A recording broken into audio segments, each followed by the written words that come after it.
Great answer. One of the things, obviously, you mentioned at the beginning of the podcast, which I love, is that you acquired a business just on seller financing, 100%, right? I think we're far away from that in the market, or at least I Yeah. don't see it very often. But from your perspective, first of all, what's the typical average seller financing that you see, and Yeah. what are some of the best creative ways you've seen of making a deal happen where both buyer and seller were not at that point that we just talked about, but all of a sudden the buyer comes up with a very creative way of making the deal work? Yeah, good question. And I get asked a lot, almost every deal I have, hey, is the seller open to financing? Right. The problem with that question is, well, there's lots of different types of seller financing. I don't know what you're talking about. Are you talking about 10%, 90%?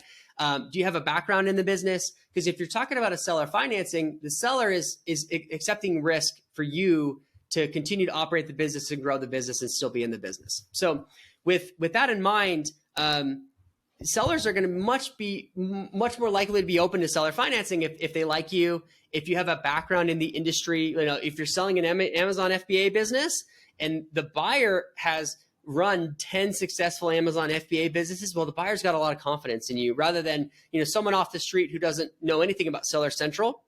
They're not going to be very willing to have the seller financing terms, especially, you might get 30% on the high end for somebody who's got a lot of Amazon experience.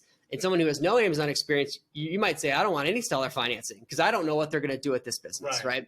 And I think as the business gets bigger, there's just, say if you're sub, 200,000, it's pretty rare that you get seller financing more than, 10%. It starts to go up a little bit as you get to, maybe seven figures or multiple seven figures. Those numbers start to go up. So I think the important question is, when it comes to seller financing, naturally, every seller wants all cash upfront right now, day one.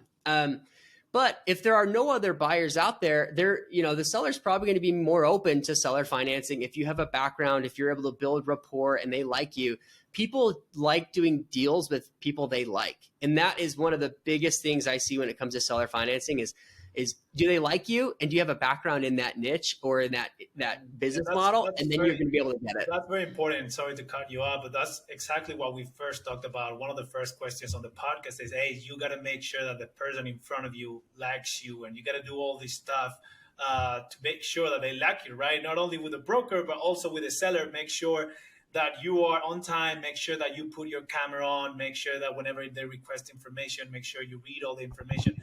There's just things that were said in the podcast that is going to help you create this image of yourself as a good buyer, not only with the lender, but also with the broker and the seller. So I just wanted to point that out, which connects to the first that we talked about in the podcast.